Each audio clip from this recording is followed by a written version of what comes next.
Dans la vie, il faut savoir où tu mets les pieds. Ne fais pas confiance à quelqu'un. Ne fais pas confiance à quelqu'un. Arrête tout, il va te montrer ça. Trop de confiance, beaucoup de déception. Trop de confiance, tu seras toujours déçu. Jésus-Christ a marché avec Judas. Et Judas était un disciple de Jésus. C'est le même Judas qui a trahi Jésus. Les États-Unis ont formé Ben Laden. C'est le même Ben Laden qui a bombardé l'Amérique. Ruby était la camarade de Maribel. C'est la même Ruby qui a rasé Maribel. Blaise Compaoré était l'ami à Sankara. C'est le même Compaoré qui a mouru Sankara. Kadhafi a financé les élections de Sarkozy. C'est le même Sarkozy qui a bombardé Kadhafi. Makou Philippe, général de Bako. Kassarate, général de Bako. C'est le même Makou Philippe là qui ont trahi Bako. Donc dans la vie, il faut savoir marcher. Je t'en prie, ne fais pas confiance en quelqu'un.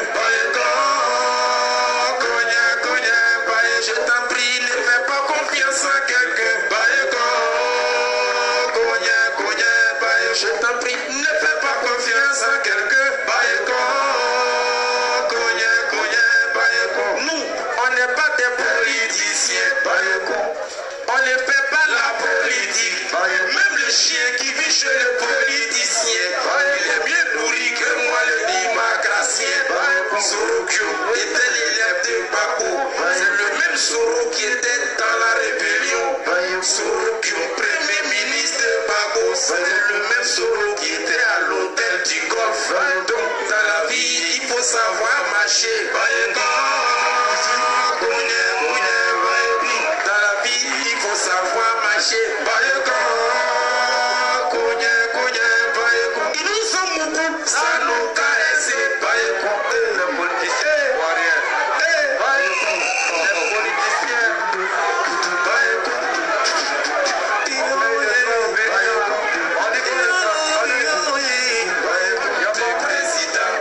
deux présidents, on a eu deux palais.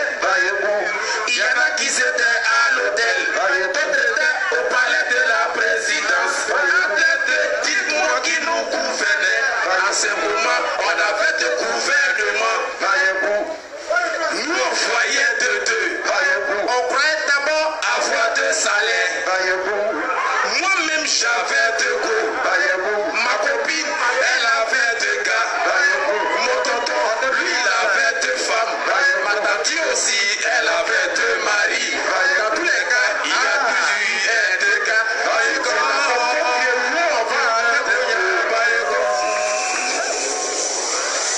Bon, nous allons faire cette vidéo pour nous adresser à Laurent Gbagbo et à Aboudraman Sangaré. Parce qu'on voit que ces deux-là, ils deviennent malhonnêtes de jour en jour. Et nous ne pouvons pas cautionner cela, nous ne pouvons pas laisser ces gens-là bafouer la confiance des Ivoiriens. On ne peut pas laisser ces gens-là foutre la merde sur le plan politique ivoirien. Alors, raison pour laquelle je viens devant cette caméra pour dénoncer Laurent Gbagbo et M. Aboudraman Sangaré dans leurs trucs, dans leurs bêtises dans lesquelles ils sont. Alors, en Côte d'Ivoire, nous voilà devant une situation qui a vraiment fait du mal aux Ivoiriens. Cette crise que les Ivoiriens ont subi tous. Aucun Ivoirien, même de loin ou de près, chacun d'entre nous a subi les conséquences de cette crise. Même étant de loin, ta famille a subi quelque chose en Côte d'Ivoire. Donc, Laurent Gbagbo et Sangaré, il ne peut pas jouer. Il ne peut pas jouer sur ça. Non, Laurent Gbagbo qui dit, il ne pardonnera jamais Monsieur Affi N'Guessan parce que lui, Laurent Gbagbo, il aurait appris que Affi N'Guessan voulait tourner sa page. Donc, pour lui, Laurent Gbagbo, c'est une erreur grave, impardonnable. Donc, en aucun cas, il va pardonner Monsieur Affi N'Guessan. Mais lui, Laurent Gbagbo, il peut pardonner Monsieur Soro Diom et Monsieur Alassane Ouattara parce que pour lui, ils ont fait une petite erreur. Et donc, ils sont pardonnables. En bon, tuer les Ivoiriens aujourd'hui en Côte d'Ivoire est une petite erreur. Déstabiliser notre pays est une petite erreur. notre pays est une petite erreur. Assassiner les Ivoiriens est une petite erreur. Mettre les Ivoiriens en prison est une petite erreur. Faire fuir les Ivoiriens de leur territoire pour les amener hors du territoire ivoirien est une petite erreur. Piller les banques est une petite erreur. Casser les entreprises, voler l'argent des Ivoiriens est une petite erreur. Arracher les champs, les plantations de nos frères est une petite erreur. Assassiner les villageois, les paysans, brûler les maisons, brûler les villages est une petite erreur chez monsieur Laurent Gbagbo. Donc pour lui là, c'est une petite erreur. Tuer les Émile Bougadoudou, son ministre de la Défense, les Mao Gloffier, tuer tout cela, c'est une petite erreur. Donc ils sont pardonnables. Mais lui, Laurent Gbagbo, dès lors qu'on dit on va tourner sa page, on va tourner sa page, c'est une grave erreur. Que personne ne peut faire la politique sans l'aval de Laurent Gbagbo. Et que c'est lui le Woody, c'est lui le dangereux, c'est lui qui donne l'ordre, c'est lui qui tient la vie des Ivoiriens en main. Et donc, lui qui veut tourner sa page, ce dernier sera impardonnable. Mais lui qui tue les Ivoiriens, ce dernier sera pardonnable. Ça, ce sont les propos de Laurent Gbagbo. Maintenant, les gens, ils ne veulent pas croire. Ils disent qu'Aïdé est un menteur. Qu'Aïdé, il rapporte ce que Laurent Gbagbo n'a pas dit. Mais vous n'avez pas dit, vous les Ivoiriens, vous n'avez pas dit Sangaré est le gardien du temple. Vous ne nous avez pas dit que Sangaré, il est en contact permanent avec M. Laurent Gbagbo. Et tout ce qui vient du camp de Sangaré, c'est la vérité. Et que non, on ne doit pas contester ce qui vient du camp de Sangaré. Et donc, tout ce que Sangaré et ses adeptes vont dire aux Ivoiriens, c'est la vérité, c'est vérifié, parce que ça vient directement du côté de Laurent Gbagbo. Alors, maintenant qu'un membre proche de Sangaré, qui est quitté à la CPI, qui dit, c'est ce que Laurent Gbagbo lui a dit, que non, les autres, ils ont fait des petites erreurs, mais il ne peut jamais pardonner à Fi. Vous dites non, que ce monsieur, il ment, que ce n'est pas Laurent Gbagbo qui lui a dit.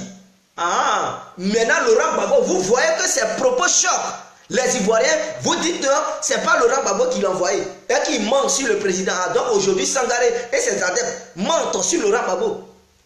Sangaré n'est plus le gardien du temple.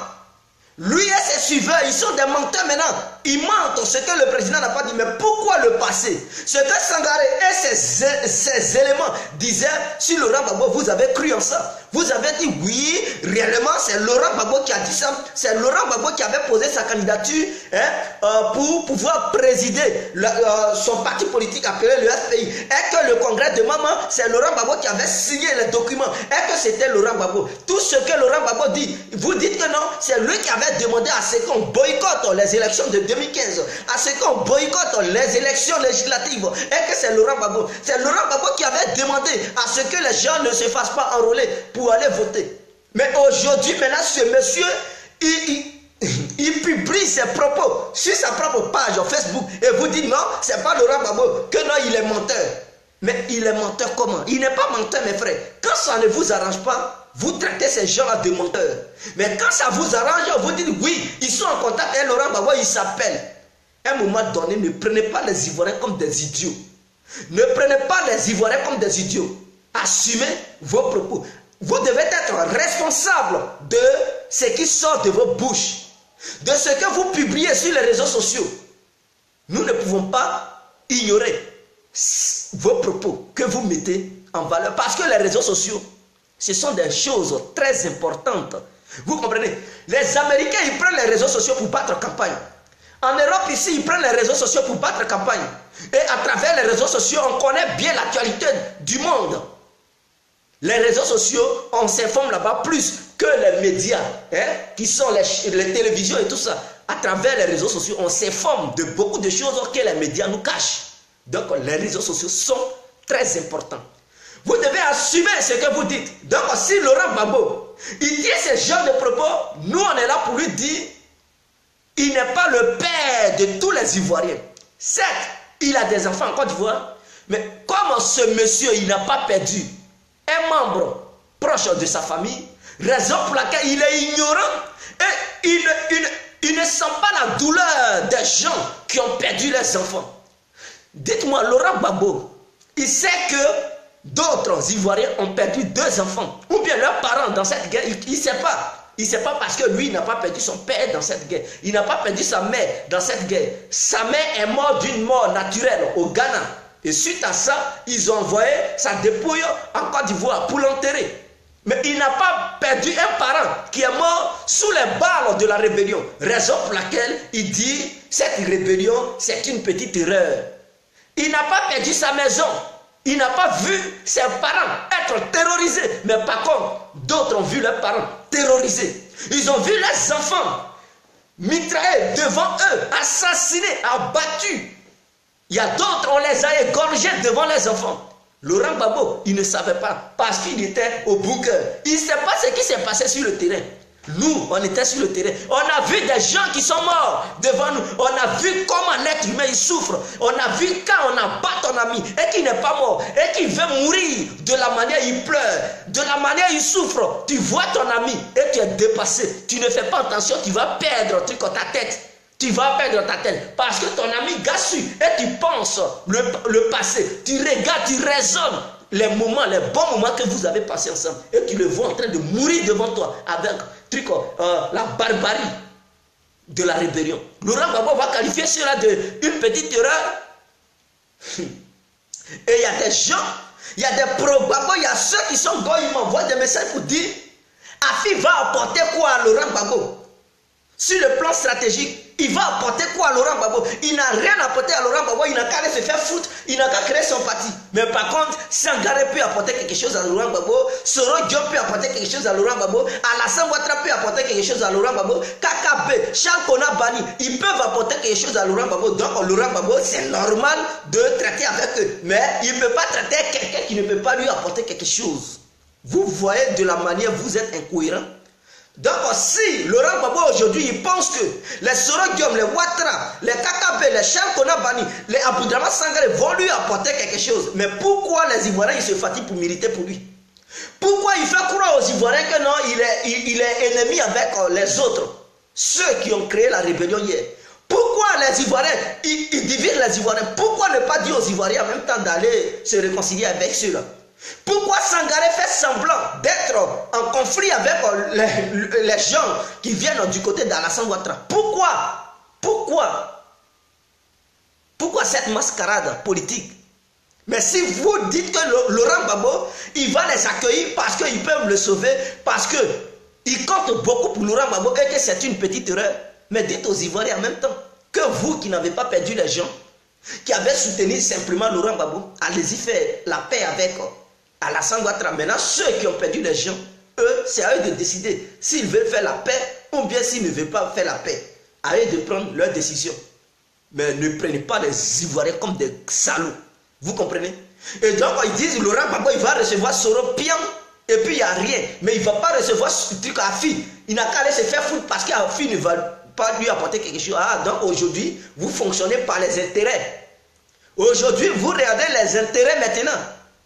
Donc, quand tu n'as rien à apporter à Laurent Gbagbo, il s'en fout de toi. Mais quand il voit que tu peux lui apporter quelque chose, vous traitez avec lui. Mais pourquoi vous pleurez que Alassane Ouattara, il est avec les Blancs pour assassiner les Ivoiriens? Parce qu'Alassane Ouattara, il sait que les Blancs font ses intérêts. Donc aujourd'hui, si vous reconnaissez que ce sont les intérêts qui comptent, mais acceptez les barbaries des Ouattara. Ne dénoncez pas Ouattara pour dire que ce sont les Blancs qui sont derrière lui. Parce qu'il voit qu'au blanc se trouvent ses intérêts. Soro Diom, il sait qu'en tuant les Ivoiriens, il a trouvé ses intérêts. Parce que c'était ses intérêts qui étaient en jeu. Donc on ne le critiquez pas. Cautionnez. Pourquoi vous dénoncez? Il a tué des gens. Soro Diom était rebelle. Mais il est un rebelle. Et aujourd'hui, vous dites que non. Vous allez coopérer avec lui. Vous allez coopérer avec Alassane parce que Laurent Gbagbo peut avoir ses intérêts. Mais par contre, Afi, il ne peut pas avoir des intérêts. Tu sais que Laurent Gbagbo ne peut pas avoir des intérêts du côté d'Afi. Et qu'Afi va lui apporter quoi? Donc aujourd'hui, Laurent Gbagbo, il reconnaît qu'Afi ne va pas lui apporter quelque chose. Pourquoi hier, quand il était dans les moments difficiles, c'est Afi où il l'envoyait? S'il savait que ce monsieur, il ne pouvait pas lui apporter quelque chose, pourquoi il l'envoyait de faire des négociations, traverser les frontières ivoiriennes, traverser les balles des rebelles pour aller négocier partout avec lui, avec la CEDEAO, avec les différents ambassadeurs? Pourquoi Laurent Gbagbo l'envoyait, sachant bel et bien que Afi ne pouvait rien lui apporter sur le plan stratégique? pourquoi il a envoyé? Et ceux qui allaient lui apporter quelque chose, pourquoi il ne les a pas envoyés? Sangaré qui était tant fort pour lui apporter quelque chose, pourquoi il n'a pas envoyé Sangaré? Sangaré était caché où? Sangaré était caché où? Lorsque Soro tenait le discours guerrier pour dire il n'y a plus question de trucs, de jours, c'est une question d'heure, et que Laurent Gbagbo sera maté. Lui, Sangaré, il était caché où? Je pense que c'est Afi encore qui faisait la médiation. Il était le médiateur entre tout cela pour empêcher la guerre coûte que coûte. Parce que Sarkozy était tellement déterminé à frapper. C'est suite aux négociations d'Afi que non, ça a pris un peu de temps avant de frapper. Sinon, ils étaient prêts à frapper avant le jour qu'ils ont frappé. Ils allaient frapper avant. Ce sont les négociations d'Afi qui ont empêché les frappes étrangères. Vous comprenez? C'est parce que Laurent Gbagbo même, il n'a pas suivi les conseils d'Afi. Quand il lui demandait, monsieur le président, quitter le pouvoir pour ne pas que vous soyez humiliés, pour ne pas qu'on vous tue.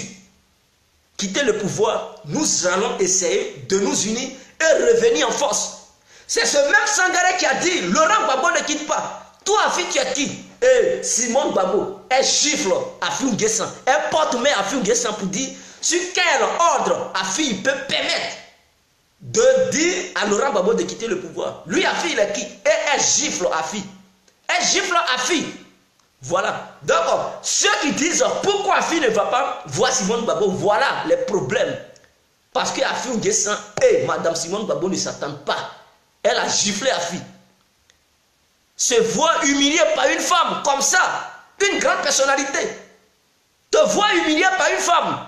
Non, cette reine ne peut pas quitter en toi.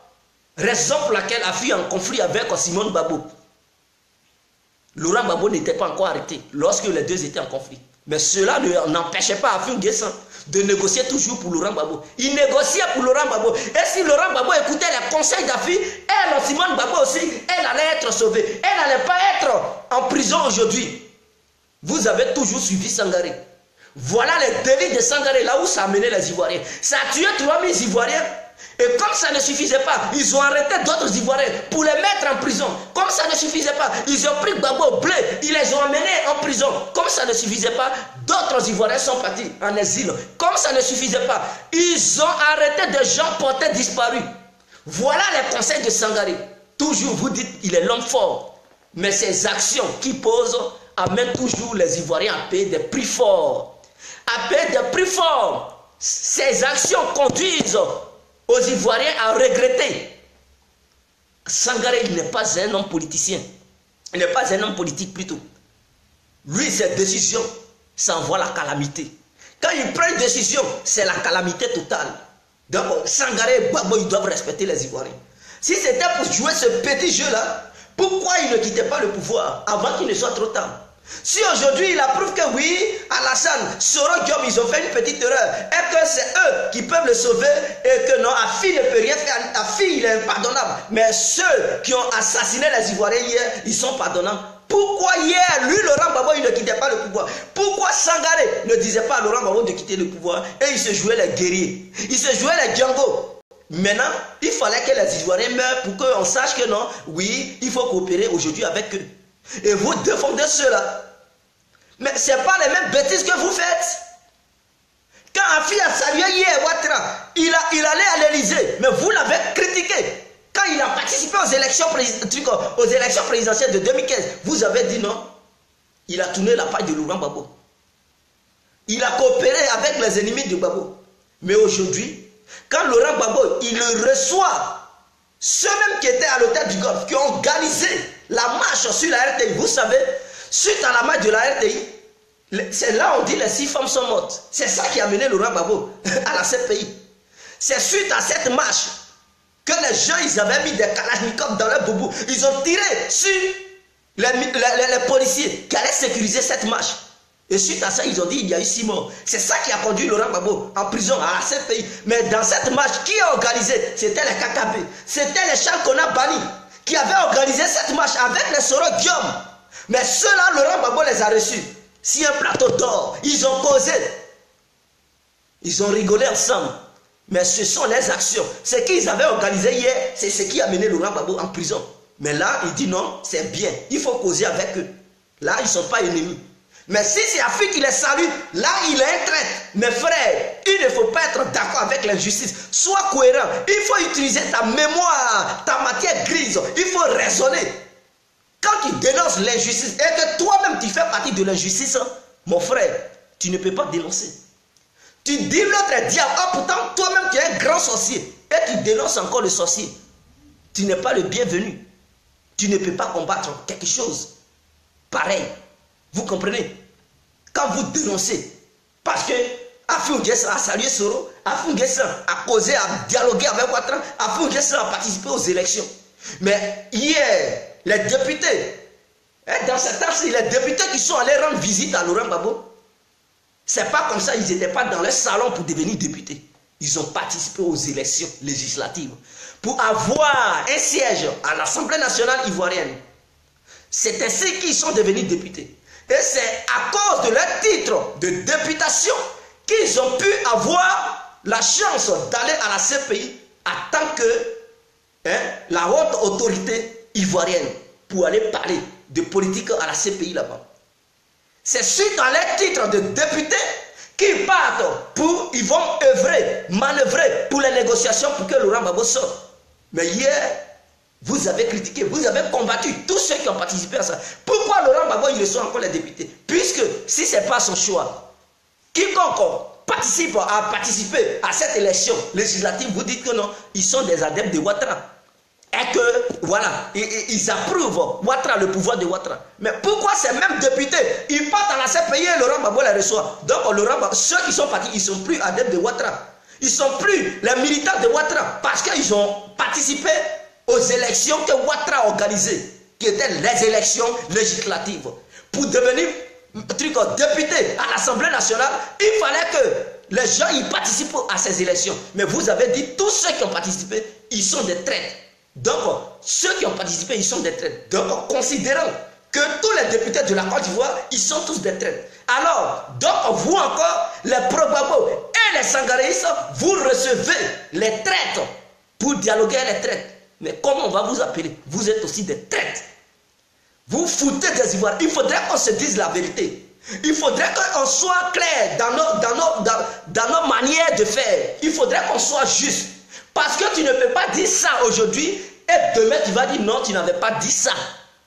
Alors pourquoi vous traitez Afi de traître? Parce qu'il a participé à cette élection.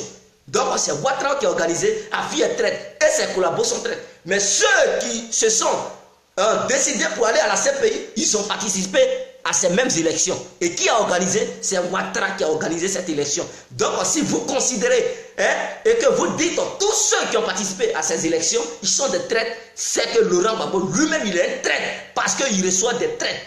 Tu dis tu combats le démon et que toi tu es Jésus et tu prends le démon, tu dis viens on va manger, on va dormir ensemble et tu appelles le démon dans ta maison.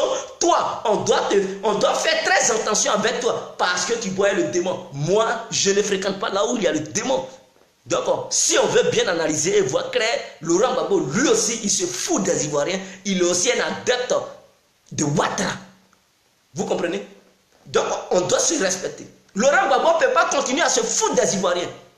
Je comprends pourquoi le pouvoir l'a échappé. Avec un tel comportement, un homme qui n'est pas cohérent, non, il ne pouvait pas gérer le pouvoir. Il ne pouvait pas gérer le pouvoir. C'est dans ça, il est resté Soro, le petit Soro lui a fait ce coup.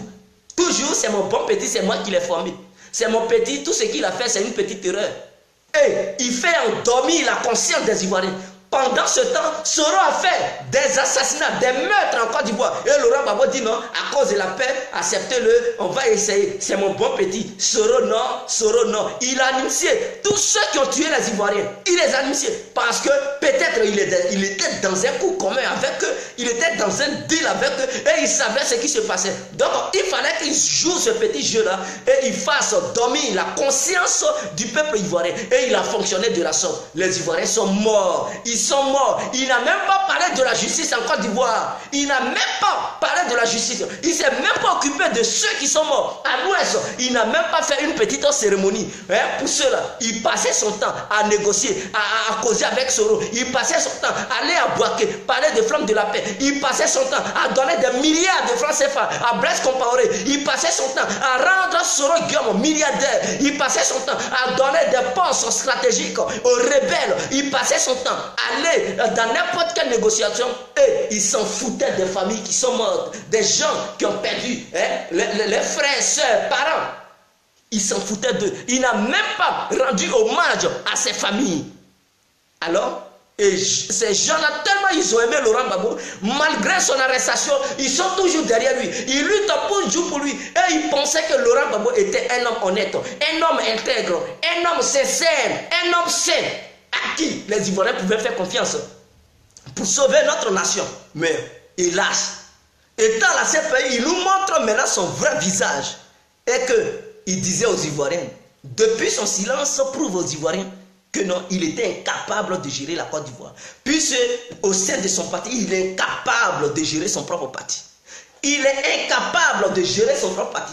Il est incapable d'apporter la paix au sein de son parti. Il est incapable d'apporter la stabilité au sein de son parti qui est en guerre. Il est incapable d'apaiser les cœurs de ses propres militants et partisans du FPI. Il est incapable de faire cela. Il ne pouvait pas gérer la Côte d'Ivoire. La Côte d'Ivoire était très lourde pour lui. La Côte d'Ivoire était très grande pour lui. La Côte d'Ivoire est très vaste pour Laurent Gbagbo. S'il n'arrive pas à maîtriser son petit parti, appelé le FPI, ce n'est pas la Côte d'Ivoire qui pouvait maîtriser. Ce n'est pas les Ivoiriens qui pouvaient maîtriser. Il ne pouvait pas apporter la paix en Côte d'Ivoire parce que jusqu'à ce moment, il n'arrive même pas à apporter la paix au sein de son propre parti. Laurent Gbagbo est incompétent. Vous comprenez? Il est incompétent et il ne peut rien faire. Il ne peut rien faire pour les Ivoiriens. Alors les rêveurs qui pensent que si Laurent Gbagbo sort, il va gouverner la Côte d'Ivoire. Il ne peut plus gouverner la Côte d'Ivoire. Il a fait son temps. Ça a été un échec. Durant son gouvernement, ça a été la désolation, la déstabilisation de la Côte d'Ivoire, la barbarie en Côte d'Ivoire. Et il n'a pas été capable de rendre justice à ceux qui foutaient la merde. Il n'a pas été capable de juger tous ceux qui ont assassiné les Ivoiriens. Et aujourd'hui, ceux qui ont assassiné les Ivoiriens, il les a rendus milliardaires. Parce qu'il a donné des milliards aux assassins des Ivoiriens. Et ce monsieur, nous allons dire, il est bien, il ne nous aime pas. Parce que quelqu'un qui aime un peuple, qui se bat pour un peuple, quand un grain de cheveux de ton peuple est touché, il faudrait que la justice soit faite. Il ne fallait pas financer cette même France qui a assassiné les Ivoiriens. Tu donnes des mallettes d'argent à tes amis pour apporter ça en France, pour que les gens, pour qu'on puisse élire monsieur Jacques Chirac. Tu finances les élections présidentielles de monsieur Jacques Chirac et Sarkozy prend le relais en 2007. C'est toi, M. Laurent Gbagbo, qui a financé Jacques Chirac. Tu l'as aidé à venir au pouvoir. De quel combat tu nous parlais? Tu combats un système et tu finances en même temps le système. C'est malheureux. On ne peut pas combattre quelque chose et apporter encore la force à cette même chose. Tu combats la France. Tu combats les impérialistes. Mais financer, monsieur Jacques Chirac, c'est financer aussi l'impérialisme. Intégrer la Côte d'Ivoire au sein de la CPI, c'est signer des liens forts avec l'impérialisme. Parce que qui parle de l'impérialisme parle aussi de la CPI, parle de l'ONU, parle de la France-Afrique, les liens qui lient la France et l'Afrique. Laurent Gbagbo, il n'était pas celui que les Ivoiriens pensaient qu'il était.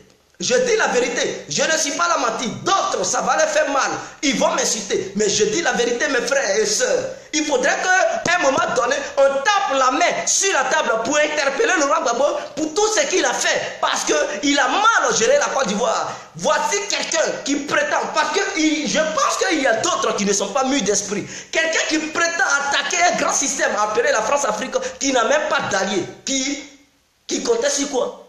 Il n'est même pas armé. Son pays même ne peut même pas se défendre lui-même. Il n'a même pas des alliés. Et il dit non, il combat ce même système. Il nous blague pour dire qu'il combat ce système. Et en même temps, il finance le système. Et si le système se déclenche contre lui, il n'arrive même pas à apaiser les tensions. Ce n'est pas un président. Il n'était pas à la hauteur. Ça a montré l'immaturité de M. Laurent Gbagbo. Parce qu'il n'était pas très mature pour être président. Gérer la Côte d'Ivoire n'est pas être un professeur d'histoire. On n'a pas besoin de... Tu peux être historien et maîtriser les choses. Mais Laurent Gbagbo, il était historien. D'après lui, il a étudié l'histoire de l'Afrique. D'après lui, il connaît l'histoire de la Côte d'Ivoire. Mais il ne maîtrisait rien. Parce qu'il a posé des actes qui lui ont coûté cher. Qui ont coûté cher à la Côte d'Ivoire. Ces actes ont détruit notre nation. Ces actes, aujourd'hui, font que beaucoup d'Ivoiriens pleurent. Des Ivoiriens ont perdu leurs biens. Ces actes ont poussé nos soeurs à devenir des prostituées. Ces actes ont poussé des gens à être aujourd'hui en exil. Ils vont accuser la rébellion. Oui, la rébellion, ça part de responsabilité. Mais Laurent Gbagbo, il était le président de la Côte d'Ivoire. C'était à lui de mettre fin à ces exactions. Parce que être président, c'est d'être à la tâche ou bien être à la surveillance du peuple dont tu gouvernes. Alors, si tu es capable de protéger, d'apporter la sécurité à ton peuple, c'est que tu n'es pas à la hauteur. Parce que Laurent Gbagbo n'a pas pu nous apporter la sécurité. Pendant combien d'années? Pendant combien d'années? 8 ans? Parce que, ou bien 9 ans, parce que 2002 à 2011, ça fait 9 ans. Il n'a pas pu apporter la sécurité aux Ivoiriens. Il était incapable. Un chef qui n'arrive pas à ordonner ses ouvriers, ce n'est pas un chef. Il doit démissionner. Il doit démissionner. Et aujourd'hui, on ne peut pas encore rappeler ce même chef de venir gouverner la Côte d'Ivoire. C'est un rêve de certains Ivoiriens. Mais moi, en tout cas, ce n'est pas mon rêve. Oui, je suis d'accord pour qu'il gagne la liberté, pour qu'il sorte de la prison parce qu'il est noir, comme moi. Et moi, je suis contre de voir noir être maltraité par un blanc. Raison pour laquelle nous militons pour qu'il sorte de la prison. Mais je ne milite pas pour que Laurent Gbagbo revienne au pouvoir. Pour ça, ceux qui pensent que Laurent Gbagbo va revenir au pouvoir, détrompez-vous. Parce que ce monsieur, il n'a jamais pu protéger les Ivoiriens. Notre protection était entre ses mains. Il a pris des voyous pour les nommer en tant que des généraux. Les Mangou, les Kassaraté. Il a pris des voyous. Il pense que la Côte d'Ivoire, pour gérer ça, il faut nommer des plaisantins. Parce que le père de Mangou était son ami, alors il nomme les gens par amitié. Il faut nommer des gens qui seront capables de défendre la Côte d'Ivoire. Mais les gens qui peuvent être capables de défendre les Ivoiriens, on nomme pas les gens parce que tu as des liens familiaux. Non. Ou bien tu as des liens amicaux. Non. On nomme les gens par leurs compétences. Monsieur Laurent Gbagbo a été incapable. Monsieur Laurent Gbagbo a été incapable. Et donc aujourd'hui, il ne faut pas les gens ils vont pleurer. On pleure parce qu'il est en prison, oui. Mais pour dire, Laurent Gbagbo va apporter la paix. Avant d'apporter la paix en Côte d'Ivoire, qu'il apporte la paix d'abord au FPI. Parce que ce monsieur qui envoyait Afi pouvait prendre une balle perdue. Pendant qu'il envoyait de négocier avec la CEDEAO, lui, de négocier avec les différents ambassadeurs pour ne pas que la France intervienne militairement, pour ne pas que les Comores frappent la Côte d'Ivoire, pour ne pas que les rebelles déclenchent une guerre sur Abidjan. Alors, Afi, il était sur le terrain. Il menait les négociations. Mais quand tu envoies quelqu'un, il sait ce qu'il voit. Il sait ce qu'on lui dit là-bas, où tu l'as envoyé. Maintenant, en retour, s'il vient, il te dit, ah patron, ce qu'on a à faire, il faut quitter. C'est lui qui est parti, c'est lui qui sait, c'est qu'on lui a dit. C'est lui qui a attendu. Toi, tu es au bunker, tu n'as rien attendu. Tu as envoyé ton petit est parti sur le terrain. Tu l'as fait confiance. Si le petit il revient et puis il te dit, ah, vieux père, c'est pas bon, hein. Tout ce que j'ai à te dire, vieux père, il faut quitter là. Quitte là, on va se préparer, on va revenir. Si tu écoutes les conseils de ton petit, tu pourrais quitter. Mais quelqu'un que toi-même tu n'as pas envoyé sur le terrain, qui ne faisait même pas les négociations, c'est Aboudraman Sangaré. Ce monsieur qui n'est même pas à la hauteur, il te dit non, tu ne bouges pas et toi tu l'écoutes. Mais est-ce que tu as envoyé Sangaré pour négocier avec Jean-Ping, qui était le président de l'UE? Est-ce que tu as envoyé Sangaré pour dialoguer avec Nicolas Sarkozy, pour dialoguer avec les ambassadeurs de grandes puissances qui se trouvaient en Côte d'Ivoire? Tu n'as pas envoyé Sangaré. C'est Afi que tu as envoyé. Et c'est Afi qui a vu la réalité. Il sait quelle position la France avait. Il sait qu'est-ce qu'on lui disait. Et si lui il revient, il dit, mon père, même si tu as gagné les élections, il faut quitter le pouvoir. Pour le bien-être du peuple ivoirien, pour ton propre bien-être et pour nous les autres, notre bien-être. Mais M. Laurent Gbagbo ne l'a pas écouté. Et Simone Gbagbo gifle Afin Guessan. Aboudraman Sangaré, il ose le ton sur Afin Guessan. Toi, tu es qui pour dire au président de quitter le pouvoir? M. Laurent Gbagbo ne bouge pas. Laurent Gbagbo, il dit, si Sangaré tient, je tiens. Voilà, Sangaré, tiens, tu tiens. Voilà, ils ont tué les Ivoiriens. Tu dis quoi maintenant, toi, Babo? Sangaré, ça ne lui dit rien, parce qu'il s'en fout. Il envoyait le monsieur sur le mauvais chemin. Il a donné des faux conseils à ce monsieur, et il a fait que les Ivoiriens ils sont morts sous les bombes françaises. Parce que devant la résidence de Laurent Gbagbo et dans la résidence de Laurent Gbagbo, il y a eu des milliers de morts. Les jeunes patriotes sont morts. Et s'ils sont morts, ce n'est pas la faute à Afou N'Guessan, c'est la faute à Sangaré. C'est Sangaré qui a dit à Laurent Gbagbo de se maintenir au pouvoir. S'ils sont morts, dans cette vidéo, je demande à tous les Ivoiriens qui ont perdu leurs enfants dans la cour de Laurent Gbagbo, c'est-à-dire dans la résidence du président, qui a créé ces morts. Sangaré est le premier responsable de tous ces morts. Alors, avant d'accuser la France, Sangaré en est le premier responsable. Parce que c'est suite à ses faux conseils, il ne maîtrisait pas le terrain. Et c'est lui qui dit, ne bouge pas. Il pense que là où les choses étaient arrivées, c'était une histoire de dire, Blaise Goudé même, il n'était plus sur le terrain. Parce qu'il savait que non, là, c'était arrivé dans une position où la communauté internationale était prête à frapper à n'importe quel moment.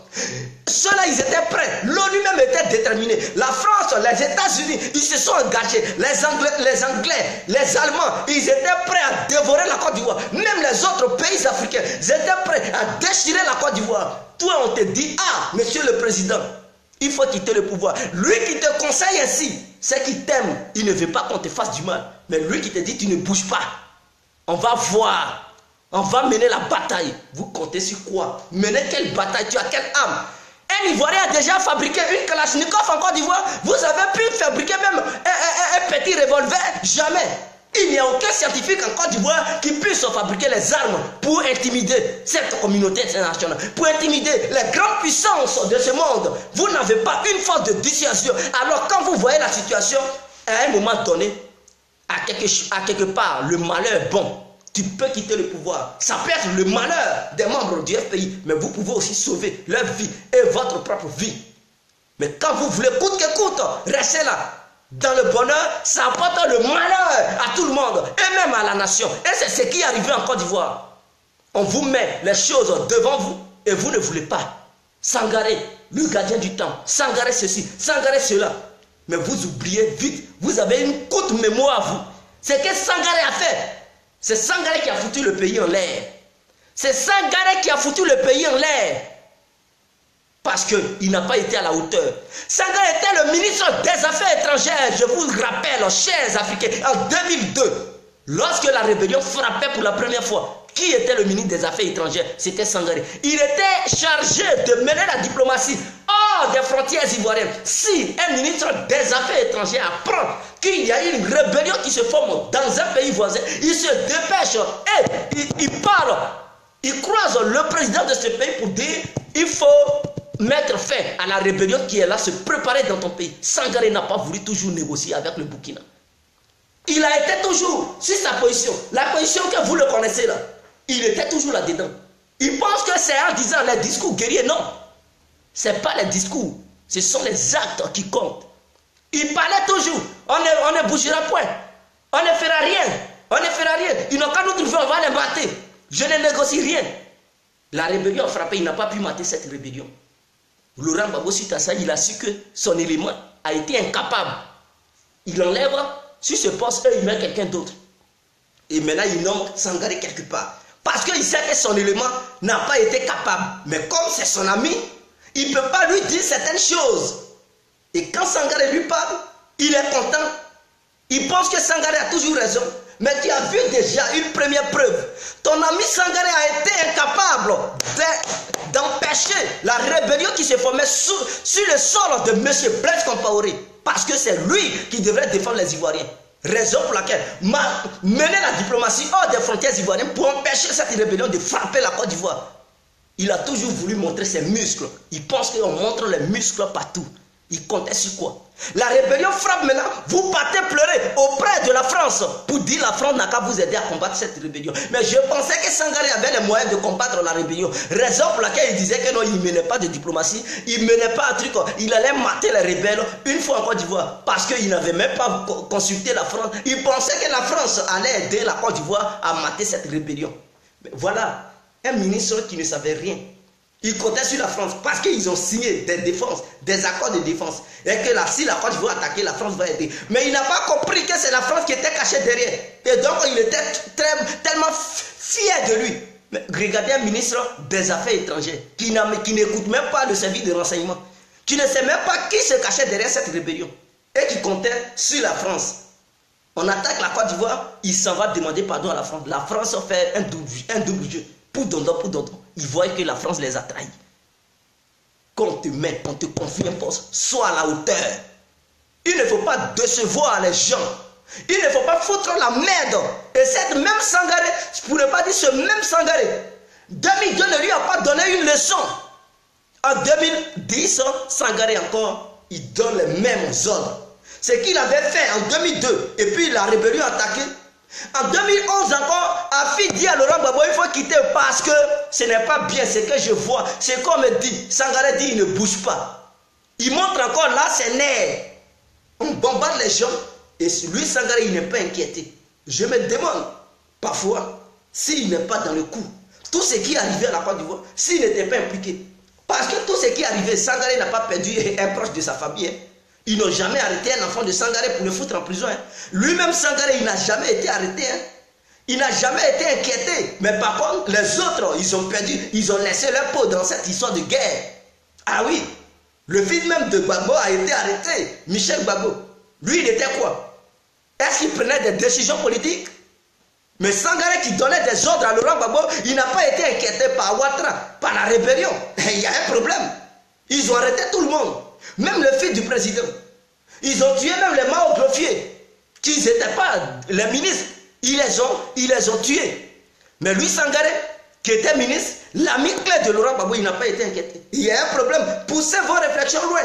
Pourquoi vous suivez un tel élément, un tel monsieur, qui n'apporte rien à la Côte d'Ivoire, qui apporte que la barbarie, le désordre, oui, la désolation, la destruction de la Côte d'Ivoire. Parce que tous ces conseils qu'il donne aux Ivoiriens, ça apporte la malédiction à la Côte d'Ivoire. Pourquoi vous suivez ce monsieur? C'est un cancre politique. Monsieur Sangaré ne connaît rien. Toutes ces décisions apportent la négativité. Mes frères, vous devez le savoir. Vous devez le savoir. En 2002, il a pris ces mêmes décisions. La rébellion a frappé. Le pays a été divisé. En 2011, il prend encore une décision pour dire qu'il ne faut pas que Gbagbo va quitter. Les Ivoiriens sont morts. Les Ivoiriens sont morts. Ils sont morts. Même en 2002, quand on lui disait qu'il y a une rébellion qui se fait, il dit non, il ne faut pas que Gbagbo va envoyer les gens pour négocier. Et que personne ne bouge. C'est Boga Doudou qui avait pris la décision d'aller négocier avec Ouattara et les rebelles. Quand il est revenu, ils ont dit Boga Doudou est un traître. Et qu'il en contact avec les rebelles. Pourquoi le PR Laurent Gbagbo n'envoie pas les gens là-bas pour négocier? Et puis lui, Émile Boga Doudou, il part là-bas. Et qu'il a trahi Laurent Gbagbo. En 2002, il parlait déjà de trahison. Oh, Émile Boga Doudou, il voulait empêcher cette rébellion de venir en Côte d'Ivoire. Mais quand il allait là-bas, il a pris sa propre décision. Laurent Gbagbo ne l'a pas envoyé. C'était la charge de M. Aboudraman Sangaré. Émile Boga, lui, il était ministre de l'Intérieur. Donc, il ne voulait pas voir son pays être mélangé à l'intérieur de la Côte d'Ivoire. Il prend la décision d'aller mener les négociations. Or, lui qui devrait mener les négociations, c'est Sangaré, qui était chargé de faire cela. Maintenant, il ne fait pas sa tâche qu'on lui a confiée, il ne fait pas. Et c'est lui, le ministre de l'Intérieur, qui prend la décision pour aller maintenant négocier des affaires étrangères. Et lui, qui est le ministre des Affaires étrangères, il est là. Il est là, il ne fait rien, il boit le vin. Il se met en costume, comme si, voilà, ce sont les bouteilles de vin et les costumes qui allaient protéger les Ivoiriens. Émile Boga Doudou, il revient, et ce même Sangaré, il dit à Émile Boga Doudou, tu as trahi Gbagbo, tu es un traître. Regardez-moi ce monsieur. Et quand la rébellion est venue, ce monsieur, il meurt. Qui l'a tué? Rébellion vient, premier jour, boum, Émile Boga Doudou meurt. Or, par contre, quand ce monsieur était parti déjà au Burkina, ce même Sangaré le traitait de traître. Il disait qu'Émile Boga Doudou est un traître. Parce que pour lui, Émile Boga Doudou, il fait des actes, il pose des actes qu'on ne lui a pas confiés. Et que lui, Sangaré, il soit du ministère des Affaires étrangères, c'est à lui. Pourquoi Émile Boga Doudou, il laisse son poste pour mener les négociations, lui à sa place? Et que lui, Sangaré, il ne veut pas que quelqu'un d'autre se mêle de ce problème. Lui, il a dit non, pas question, il ne négocie pas le Burkina. Alors, il considérait Boga Doudou comme un traître. La rébellion vient le premier jour, Bogadoudou meurt. L'un de ses gars de corps, il fuit, il part aux États-Unis. Qui l'a tué? Qui a tué Bogadoudou? On vous parle de ça et vous êtes là, foutre la merde. On vous parle de ça, ouvrez gaillardement vos yeux. Ils n'ont pas encore fait des enquêtes sur la mort de Bogadoudou. La mort de Gueye Robert, ils n'ont toujours pas fait d'enquête. Il n'y a pas d'enquête. Les dossiers sont bouclés. Même sous le gouvernement de Gbagbo, sous le gouvernement de Ouattara, il n'y a pas d'enquête. Ils cachent quoi? Ces deux gouvernements nous cachent quoi? Ils nous ont caché quoi? Parce qu'il est mort en 2002. Laurent Gbagbo n'a pas ouvert d'enquête sur les dossiers de Gueye Robert et de Bogadoudou parce qu'ils sont morts ce jour-là. Alassane même, lui-même ce jour, ils ont failli le tuer. Alors, mais vous voyez la confusion. C'est-à-dire, les rebelles viennent le premier jour à Biguin Ngarté, du 9 septembre au 20 septembre, la nuit du 19 septembre au 20 septembre, à Biguin mélangé. Pendant ce temps, on veut tuer Bédié. On veut tuer Alassane, Bogadoudou meurt, Gueye Robert meurt. Qui est à la base des morts de ces gens-là? Et qui voulait tuer Ouattara qui a sauté clôture pour tomber chez l'ambassadeur de la France à Côte d'Ivoire? Qui voulait tuer Bédié? Mais voilà les choses. Ouvrez vos yeux. Est-ce que les rebelles qui voulaient tuer Ouattara, pendant ce temps on dit Ouattara est le père de la rébellion? Est-ce que ce sont les rebelles qui voulaient tuer Ouattara chez lui à domicile? Est-ce que ce sont les rebelles qui voulaient tuer Bédié, sachant bel et bien que Bédié a financé la rébellion? Est-ce que ce sont les rebelles qui sont allés tuer Gueye? Est-ce que ce sont les rebelles qui ont tué Bogadoudou? Sachant bel et bien que ceux-mêmes qui ont tué Gueye, qui ont tué Bogadoudou, ils voulaient éliminer Alassane, ils voulaient éliminer comment il s'appelle, Henri Konan Bédié. Qui voulait éliminer ceux-là? Et qui a éliminé ceux-là? Voilà les vraies questions. Et le gouvernement de Gbagbo n'a pas ouvert les dossiers de ces morts. Ils n'ont pas ouvert les dossiers. Ouattara vient, il n'ouvre pas encore ces dossiers. Il y a un problème.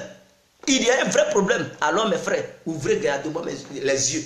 Sangaré a été à la base de plusieurs crimes. Des proches de Laurent Gbagbo, ceux-mêmes qui ont milité, ceux-mêmes qui ont créé le parti avec Laurent Gbagbo, parce que Sangaré était jaloux. Il voulait lui seul donner des ordres à Laurent Gbagbo, parce qu'il a des idées nauséabondes, les idées puantes. Sangaré a des idées négatives. Et donc, comme il veut toujours donner des ordres à Laurent Gbagbo, parce que les autres gênaient Laurent Gbagbo, quand les autres parlent, Laurent Gbagbo les écoutait. Il voulait que c'est lui, Laurent Gbagbo, n'a qu'à écouter. Il fallait qu'il fasse un coup pour tuer les autres et prendre le relais. Et c'est ce qu'il a fait, lui, Sangaré. Ceux qui sont morts, Sangaré est à la base de les morts. Il faudrait que cela soit clair. Pour ceux qui ne sont pas au courant. Donc, si Sangaré est à la base de les morts, et que Laurent Gbagbo nous fait des dossiers pour mener les enquêtes, c'est que c'est lui le responsable des morts, appelé Gueye Robert et M. Bogadoudou. Voilà pourquoi on accuse Laurent Gbagbo. Voilà pourquoi on dit Laurent Gbagbo a tué ses proches.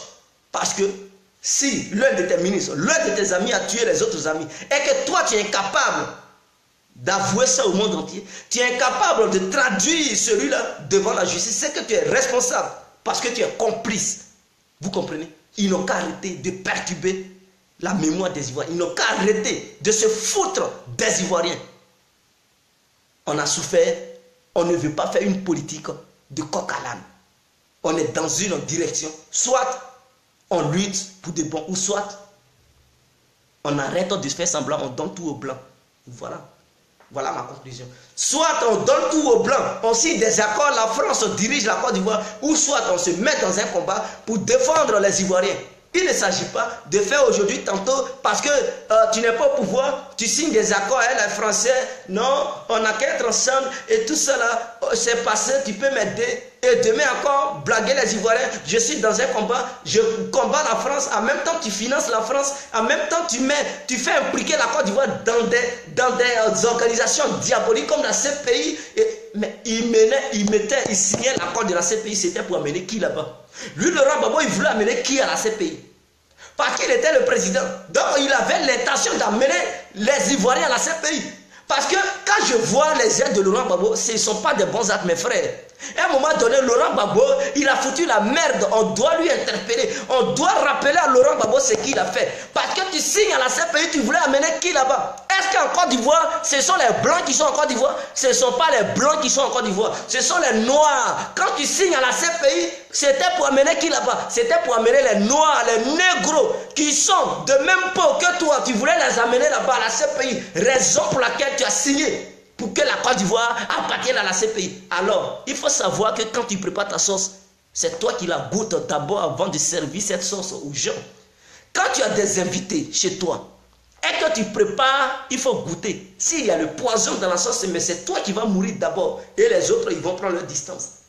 Regarde comment Laurent Gbagbo, lui-même, il a préparé sa sauce et il a goûté sa sauce. Il est là-bas, il est maintenant à la CPI. Regarde comment Laurent Gbagbo a signé pour que la Côte d'Ivoire appartienne à la CPI. Lui-même, la CPI lui a dit, quand tu prépares une sauce, il faut d'abord la goûter avant de partager ça aux autres. Donc, ils l'ont amené là-bas, lui d'abord. Vous comprenez? Il signait pour que la Côte d'Ivoire appartienne à ce pays. Il voulait amener qui là-bas? En Côte d'Ivoire, ce sont les Blancs qui sont là-bas. Mais je pense que ce sont les Négros. Ce sont les Noirs. Donc, Laurent Gbagbo avait l'intention d'amener les Négros à la CPI. C'est que nous déplorons aujourd'hui. On dit non.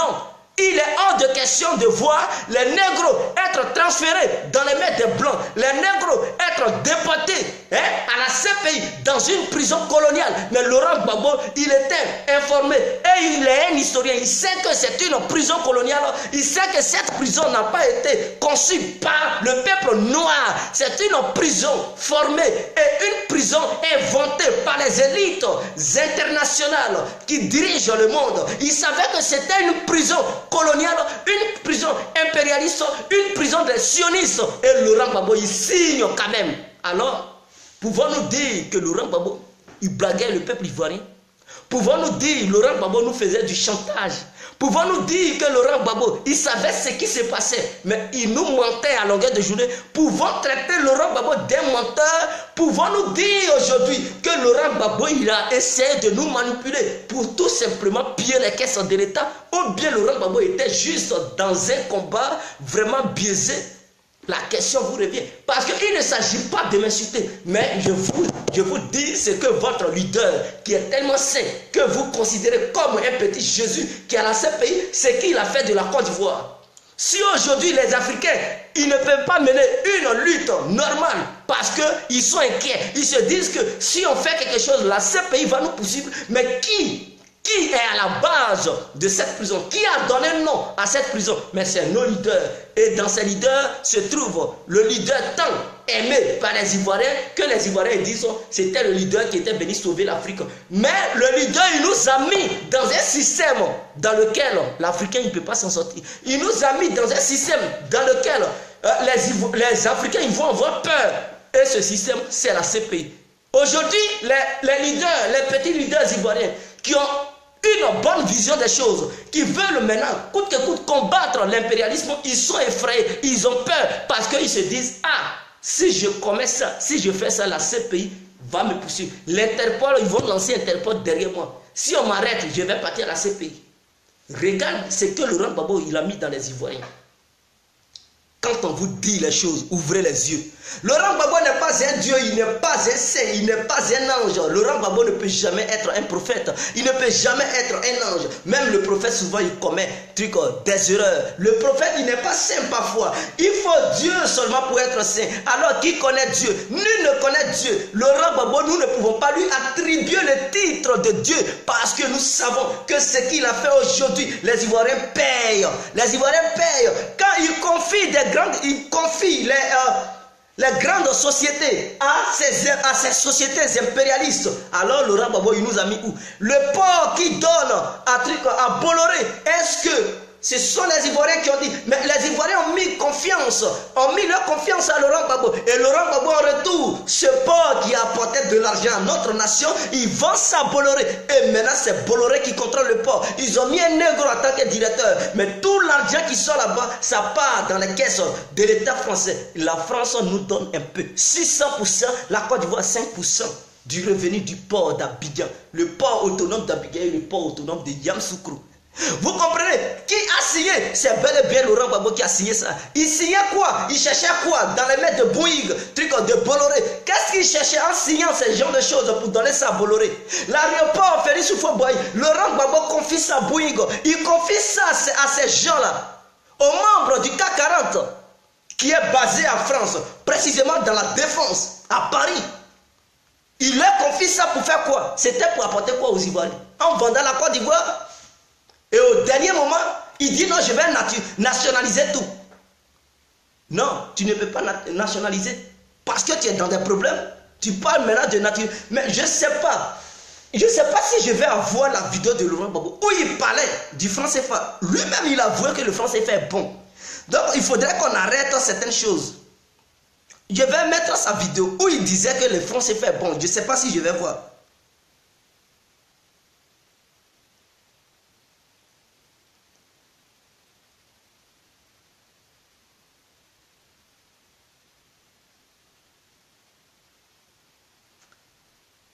Je ne sais pas si vous allez voir ça.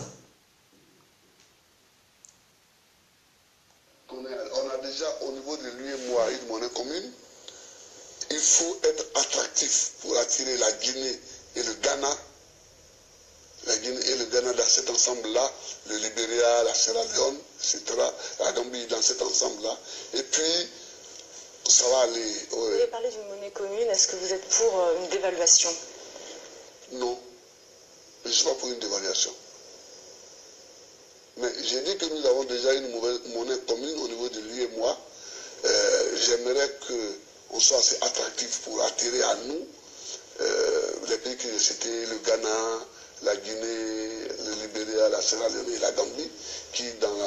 Et puis, le Nigeria, c'est un autre cas parce qu'ils sont un gros pays. On peut avoir d'autres types de négociations et des accords monétaires sans forcément avoir une monnaie commune. Donc, vous voyez, Laurent Gbagbo, il dit devant les journalistes. Et là, quelqu'un qui dit, il veut donner l'indépendance à la Côte d'Ivoire, qui dit, on a déjà une monnaie commune. Donc, il faut convaincre le Libéria, le Ghana, la Guinée, pour qu'eux aussi ils puissent rentrer dans le système du franc CFA. Mais vous voyez, ce monsieur, il n'est pas sain.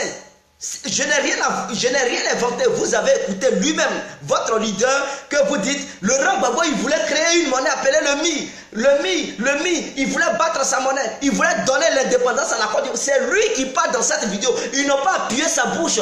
Ils n'avaient pas serré sa gorge pour dire le franc CFA est bon. Il dit qu'il était contre pour la dévaluation du franc CFA, mais il est d'accord pour que tous les autres pays de l'Afrique de l'Ouest qui ne font pas partie du franc CFA puissent intégrer le franc CFA. Et donc lui, il va mener les négociations pour convaincre les autres parties, pays à intégrer le franc CFA. Mais le cas du Nigeria, c'est un autre cas parce que le Nigeria est un gros pays, est un grand pays. Donc ils ont leur propre monnaie, mais ils peuvent les convaincre pour reconnaître aussi le franc CFA ainsi que pour que le franc CFA puisse être utilisé au Nigeria et à essayer d'avoir des accords monétaires sans pourtant avoir la même monnaie et que lui il est d'accord pour le franc CFA. Vous voyez, ce monsieur a changé de bouche lorsque la France avait mis embargo sur lui.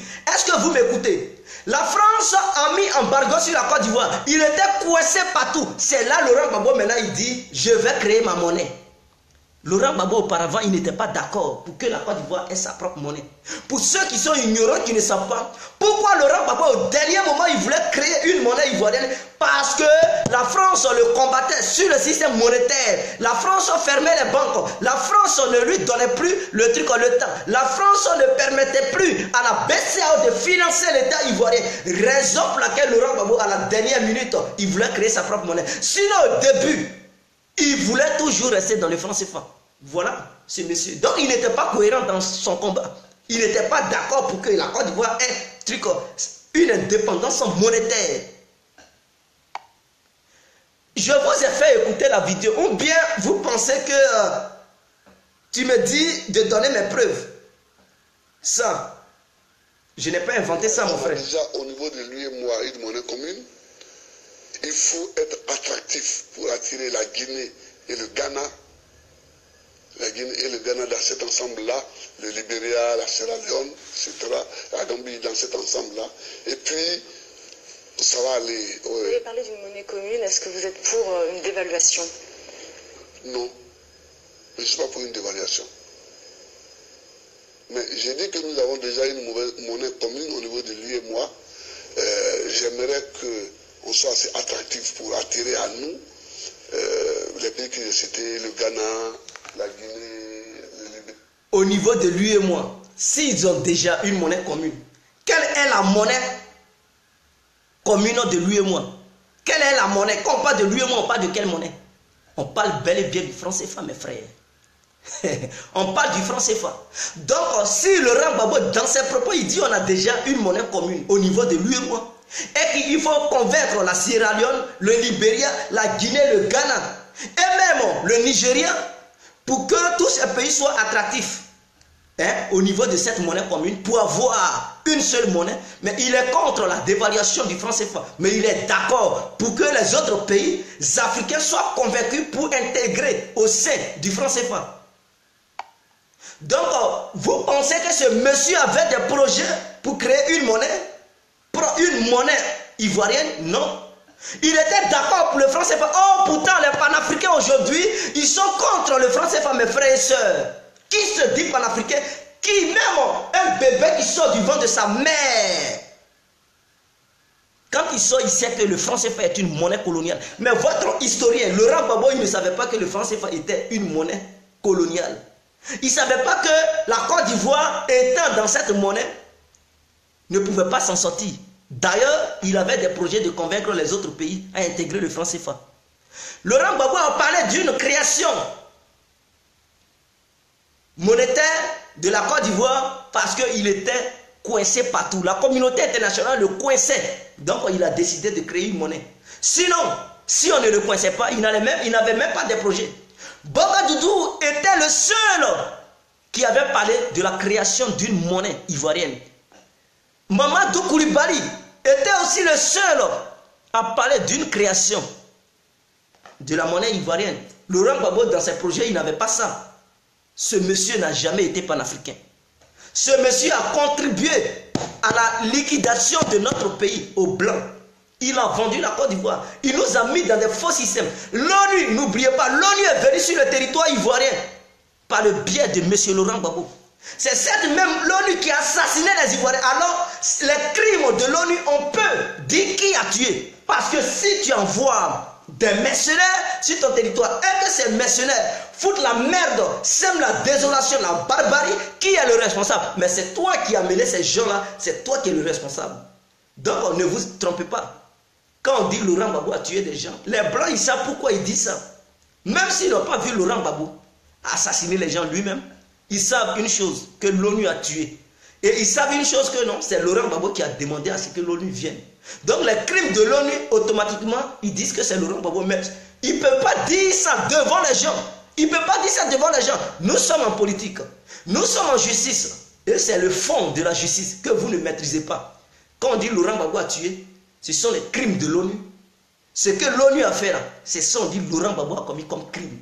Parce que qui a signé pour que l'ONU vienne? C'est Laurent Gbagbo. S'il n'avait pas demandé l'arrivée de l'ONU sur le territoire ivoirien, je pense que l'ONU n'allait pas tuer les gens. L'ONU n'allait pas transporter les rebelles de Bouaké jusqu'au sud. L'ONU n'allait pas donner le treillis aux rebelles. Qui a envoyé l'ONU? C'est Laurent Gbagbo, mes frères. Qui a fait appartenir la Côte d'Ivoire au sein de la CPI? C'est encore ce même Laurent Gbagbo. Ce n'est pas Alassane Ouattara qui a signé pour que la Côte d'Ivoire appartienne à la CPI. C'est Laurent Gbagbo. Donc vous voyez votre monsieur, Laurent Gbagbo voulait créer une monnaie. Il ne voulait pas créer une monnaie, mes frères. Il était coincé. C'est là qu'il voulait créer une monnaie à la dernière minute. Mais pour créer une monnaie, on ne peut pas créer ça en 2 semaines. Pour créer une monnaie, on ne crée pas ça en 2 semaines. On prend le temps de chercher des alliés. On prend le temps de rendre la monnaie forte. On prend le temps de voir ce que notre pays produit. On prend le temps pour calculer la devise de notre pays, la richesse du sous-sol du pays, ce que nous-mêmes nous produisons. Est-ce qu'on est autosuffisant alimentaire ou pas? Est-ce que nos matières que nous produisons On peut les vendre à n'importe qui. Est-ce que notre monnaie peut être une monnaie forte? Est-ce qu'on a des bons alliés pour essayer de reconnaître notre monnaie? C'est pas au moment où tu es dans une crise, ou même tu es interdit de voyager, tes proches sont interdits de voyager, tu veux créer une monnaie. Cette monnaie pouvait faire quoi? Ça pouvait apporter quoi aux Ivoiriens? Regardez-moi ça. Donc, quand on vous dit la vérité, tu racontes ta vie. Je ne raconte pas ma vie. Je dis ce que votre Saint Père Noël, là, il a fait. C'est ce que je dis. Il n'a qu'à arrêter de se foutre des Ivoiriens. On veut des gens qui puissent mener le combat. Afi est le mieux placé en ce moment. Afi, parce qu'il est détaché de leur vision politique. Il n'est pas sur la ligne, il n'est pas dans la même vision politique que Laurent Gbagbo et ses adeptes. Non, lui, il veut être un nouveau modèle pour la Côte d'Ivoire. Afi veut représenter un nouveau politicien. Parce qu'il ne veut pas être avec les saletés du pays. Le passé devrait servir une leçon aux membres du pays. Afi n'est plus dans les saletés du passé. Afi est un nouveau personnage politique. Afi est un nouveau leader politique. Afi, voilà, quand vous voyez Afi, vous devez voir tout de suite la lueur, c'est-à-dire la lumière.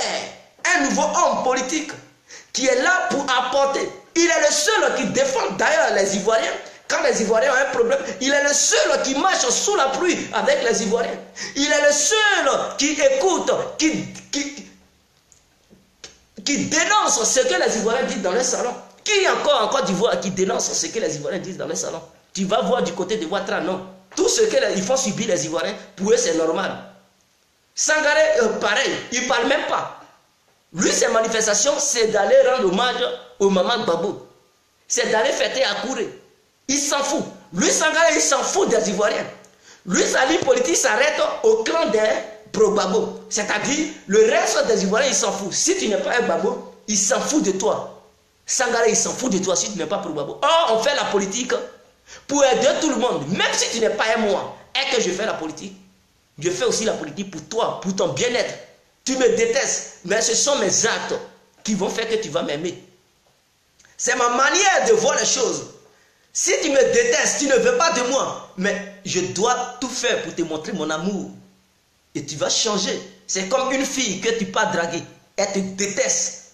Mais à travers tes paroles, tes gestes, ça va permettre à cette fille de t'aimer. Petit à petit, ton amour va rentrer au fond de son cœur.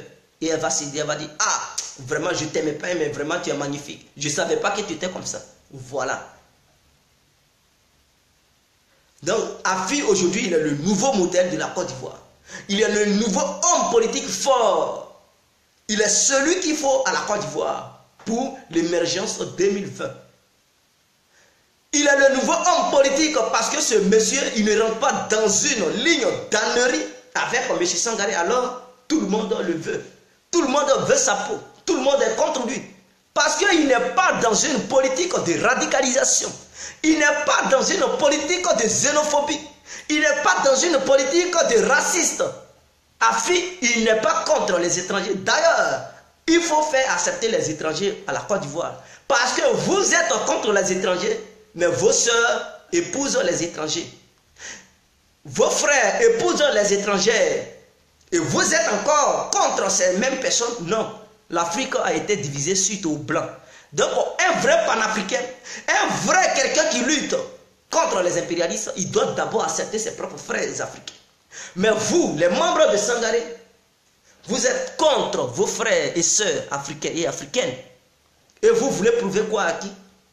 Nous sommes des vrais militants, des panafricains. Vous n'êtes pas. Vous êtes des clowns militants.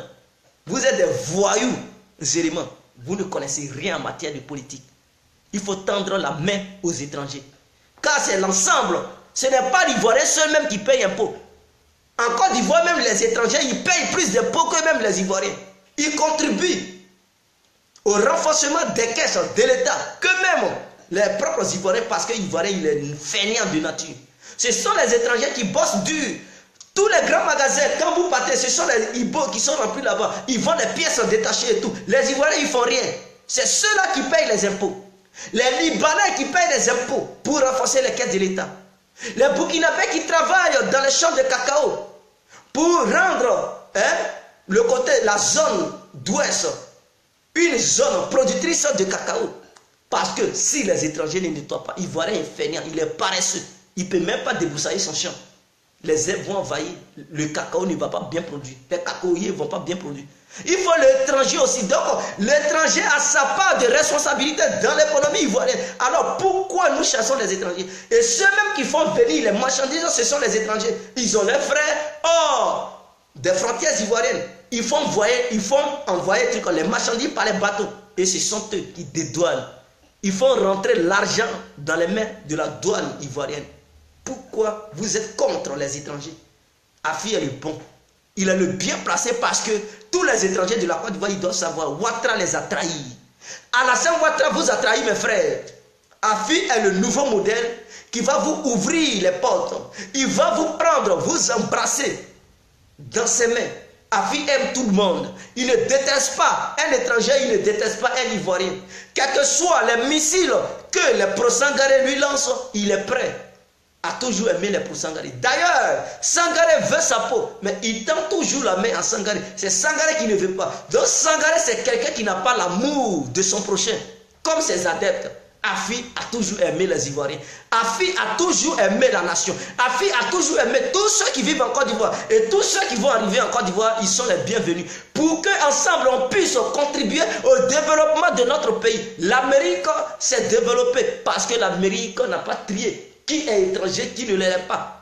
L'Amérique a pris. Quand tu es étranger, tu viens là-bas et que tu as une connaissance intellectuelle, l'Amérique t'emploie. Là où même elle ne peut même pas employer son propre citoyen qui ne connaît rien. Donc, tous ceux qui vont venir en Côte d'Ivoire et que tu connais les papiers, tu peux travailler. Si tu ne connais pas papier et que tu peux faire ton petit boulot, mon frère, ma soeur, tu es le bienvenu, tu es la bienvenue. Il faudrait que cela soit clair. Et Afi, aujourd'hui, il est le nouveau modèle.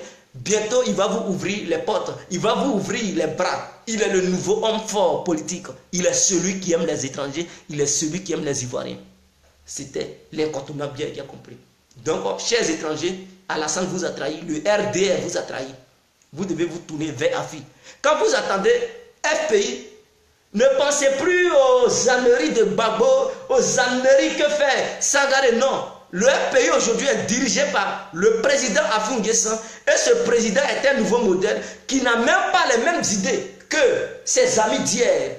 Il n'a même pas ces mêmes idées. Il a une autre idée qui est une idée grandiose, une haute idée qui dépasse les idées de ses amis d'hier, qui étaient des racistes, qui étaient des xénophobes purs, qui disaient, quoi là? Ivoirité. Afi n'est pas dans une histoire d'ivoirité. Afi aime tout le monde, chers étrangers. Quand si tu es étranger et que tu me regardes et que tu vas suivre cette vidéo, faites confiance vous tous à Afi N'Guessan. Il est le nouveau modèle pour les étrangers et les Ivoiriens. Il est venu pour sauver l'Afrique. C'est ça, on dit un vrai panafricain. Sauve d'abord les Africains. Quiconque est noir, quiconque est africain, il faut lui ouvrir les bras. Il faut sauver sa vie avant de dire tu es panafricain. Vous n'êtes pas des panafricains, vous êtes des panafricains parce que vous haïssez les étrangers. Vous combattez les Burkinabés, vous combattez les Maliens, vous combattez les Guinéens, vous combattez même les Libériens, vous combattez les Ghanéens. Et vous dites que quoi? Non, on est panafricains. Vous n'êtes pas panafricains. Vous êtes des xénophobes. Vous faites la barbarie. Vous comprenez? Afi est le nouveau homme fort politique qui est prêt à accueillir le Burkinabé, qui est prêt à accueillir le Mauritanien, qui est prêt à accueillir le Marocain, qui est prêt à accueillir le Malien, qui est prêt à accueillir le Guinéen, qui est prêt à accueillir le Ghanéen. N'importe quel pays africain où vous allez quitter, il est prêt à vous accueillir. Il est le nouveau modèle qui va être là, gérer le pays. Et puis il ne peut pas permettre à un Ivoirien de frustrer son propre frère africain, sa propre soeur africaine. Parce que nous sommes tous les mêmes. Avant, on n'était pas divisés. Il est le seul leader politique aujourd'hui. Et il est le seul président d'un parti politique qui a compris qu'avant, nos aïeux, ils n'étaient pas divisés. Avant, la Côte d'Ivoire n'existait pas. Et que c'était des empires qui existaient. Avant, c'était des empires. Il est le seul leader qui a compris qu'en Côte d'Ivoire, il y avait des empires. En Afrique, il y avait des empires. Le nom Côte d'Ivoire a apparu suite à la division, à la conférence de Brazzaville et Belém, que ces blancs-là ont donné les différents noms que nos pays portent aujourd'hui. Et qu'avant, on était ensemble. Avant, on était ensemble. Il est le seul qui a compris que le Malien, il peut venir en Côte d'Ivoire manger, dormir tranquille, sans être frustré par un Ivoirien.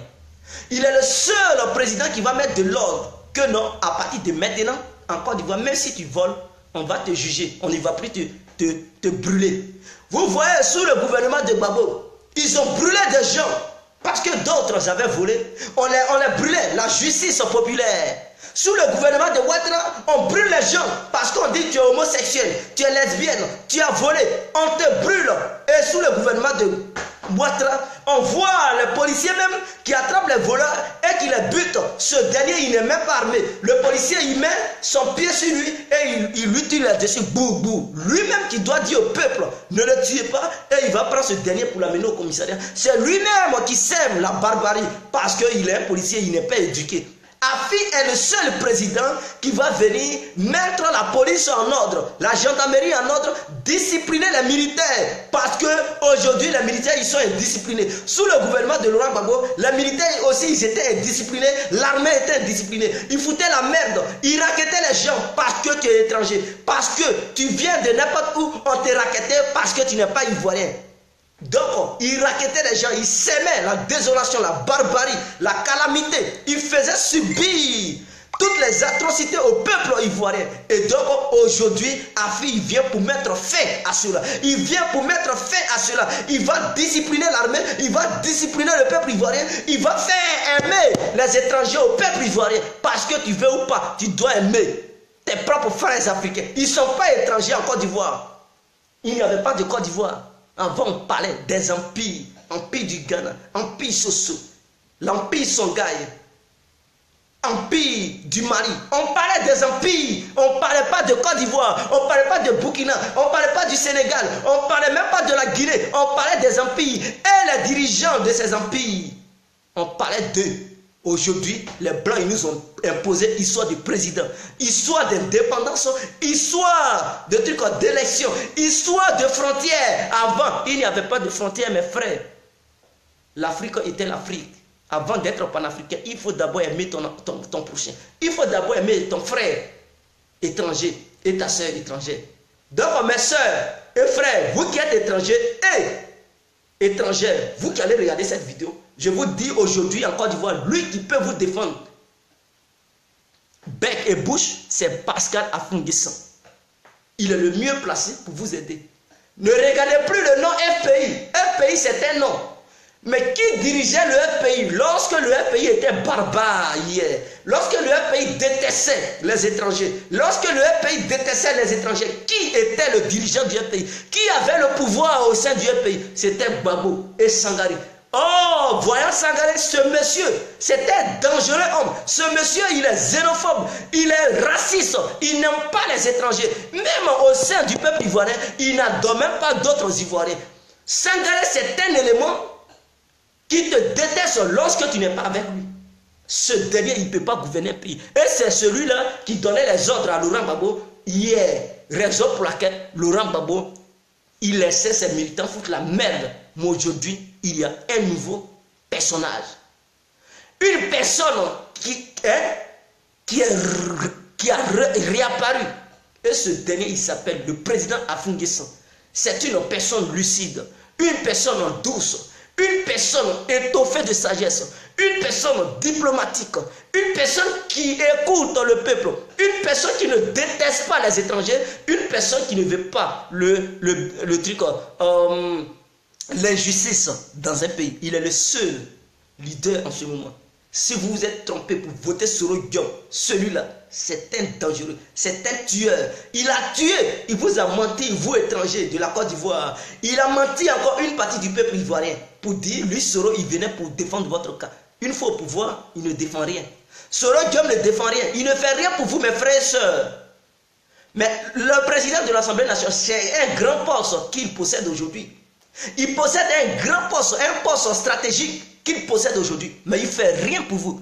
Même dans son propre village, qui est devenu une petite ville aujourd'hui, qu'on appelle Ferkessédoukou, Soro Guillaume, il n'arrive même pas à faire quelque chose là-bas. Je suis passé par là-bas, j'ai vu comment est Ferkessédoukou. Quand tu vois Ferkessédoukou, tu vas dire, il n'y a pas un haut cadre. Ah, le cadre de Fessel de Dougou, il est la deuxième personnalité de la Côte d'Ivoire. Mais ce Diop Soro, il est incapable de satisfaire les habitants de là-bas. Et quoi? S'il n'arrive même pas à satisfaire les paysans de Fessel de Dougou, ce n'est pas vous les Burkinabés, Maliens, Sénégalais, Guinéens, Libériens, Ghanéens qu'il va satisfaire. Il n'est pas prêt pour vous. Alors, lui qui est l'unique élément aujourd'hui qui peut sauver la Côte d'Ivoire. Parce qu'on a compris. Le passé nous a donné une leçon. Pour éviter une guerre, il faut aimer tout le monde. Mais beaucoup n'ont pas compris que non, pour éviter une guerre, pour éviter les coups d'État, pour éviter les rébellions, il faut avoir l'amour pour tous et toutes. Beaucoup n'ont pas compris. Beaucoup sont dans des idées de radicalisation, dans des idées de tribalisme. Et on ne veut pas ces gens de politique parce qu'ils vont clouer notre pays. Ils vont déstabiliser notre pays. De déstabilisation en déstabilisation, de rébellion en rébellion. Ils vont faire écrouler notre pays, l'économie de notre pays. On ne veut pas ces gens de personnes pour diriger encore la Côte d'Ivoire. On veut des gens étoffés de sagesse, des gens capables de raisonner au-dessus de leur intelligence, des gens capables d'arracher le mur avec les griffes, c'est-à-dire aller au-delà des idées, des gens capables de percer et voir le secret de l'obscurité et pouvoir et obtenir les secrets de l'obscurité. C'est d'être humble, c'est d'être lucide, c'est d'être doux, c'est d'être intelligent, c'est d'être amoureux pour tous et toutes. Il ne faut pas haïr quelqu'un pour dire lui là il n'est pas ivoirien, lui là il n'est pas truc, il est ivoirien. Non, c'est l'intelligence de chacun et ce que tu as dans la tête qui peut te permettre d'évoluer dans la société. Il y a d'autres qui n'ont aucun diplôme, mais ils sont tellement intelligents qu'on les prend pour travailler dans des endroits stratégiques. Tu peux avoir des diplômes et tu n'es pas intelligent. Exemple Sangaré, il a des diplômes mais il n'est pas intelligent. Donc ceux-là, on ne peut même pas les prendre pour travailler dans des... Parce qu'on lui a confié des tâches. Avec ses diplômes, il n'a pas pu faire quelque chose avec ses diplômes. Il a prôné la violence en Côte d'Ivoire. Avec ses diplômes, il a foutu la merde. Donc, il ne s'agit pas d'avoir les diplômes pour être un grand cadre. Tu peux ne pas avoir les diplômes et être très sage, étoffé de sagesse. Avoir l'amour de tous. On peut te confier des postes stratégiques. On peut te confier certaines tâches et on sait que tu es à la hauteur de faire certaines choses. C'est ce que nous voulons en Côte d'Ivoire. Afi est l'unique leader qui peut relever le défi. C'était l'incontournable. Donc, ces campagnes, tu as commencé déjà. Baba Mamadou, je ne commence pas. Ce n'est pas une histoire de campagne, mais je parle de la personne d'Afi parce que je connais cette personne. Afi est le seul leader que toi, Baba Mamadou, si tu veux causer avec lui, il ne va pas te dire tu es un nordiste. Il ne va pas te dire non, tu es un petit. Ou bien, voilà, tu n'es pas dans son rang politique, donc il ne va pas causer avec toi. Afi est le seul homme politique qui est ouvert à tous et à toutes. Tu peux l'appeler, lui-même il va te décrocher. Il va dire oui, allô, il va causer avec toi. Appelle Sangaré, appelle-le.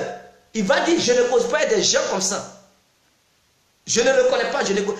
Même si tu appelles Sangaré, lui-même il ne va pas décrocher. Hein. C'est quelqu'un qui est à côté là, qui va décrocher. Il va dire le président n'est pas là. Or, lui-même il est à côté, il ne veut pas causer. Voilà quelqu'un, il est très ingrat. Il n'est pas bien. Après Soro Diop, c'est quelqu'un d'autre qui va décrocher. Il va dire non, Thierry Banani n'est pas là. Oh, il est à côté. Ce nez de truc, faire que c'est Dougou, il est à côté. Mais il ne va pas décrocher. Parce qu'il se croit trop truc, au top. Il pense qu'il est supérieur à tous.